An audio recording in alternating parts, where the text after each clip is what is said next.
পুত্র সন্তান নাকি কন্যা সন্তান? বলি ও বৌমা, এই যে ফল কেটে আনছি তাড়াতাড়ি খাইয়া লও দেখি। না মা, এখন খেতে ইচ্ছা করছে না।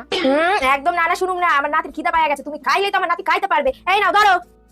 আর শোনো বৌমা, আমার কিন্তু নাতি চাই, নাতি চাই। আরে বৌমা, কি করো ঝাঁটা নিচে রাখো তাড়াতাড়ি। আমার নাতি হলো এই বংশের প্রীতিম, আমার নাতিটা সবসময় যত্ন নিতে রাখবা, বুঝা? যাও ঘরে গিয়ে আরাম করো। হ্যাঁ হ্যাঁ বৌমা, বেশি বেশি করে সোনো পাউডার মাখো দেখি, তাহলে আমার নাতি একদম লাল টুকটুকে রাজপুত্রের মতো হইবে।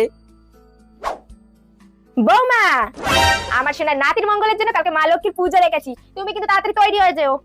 মা, আপনি হয়তো ভুলে যাচ্ছেন, আপনি যে দেবীর কাছে আপনার নাতির জন্য প্রার্থনা করছেন তিনিও একজন মেয়ে। সন্তান হওয়া তো আনন্দের বিষয় মা, সেই বিষয়টাকে নিয়ে আপনি এত জটিলতা সৃষ্টি কেন করছেন? এখনকার দিনের সমাজে ছেলে মেয়ে দুজনকে সমান স্থানে প্রাধান্য দেওয়া হয় মা, আর সেখানে দাঁড়িয়ে আপনার এমন চিন্তা ভাবনা সত্যিই আশা করা যায় না। আমার কথাগুলো একবার হলেও ভেবে দেখবেন মা, ভেবে দেখবেন।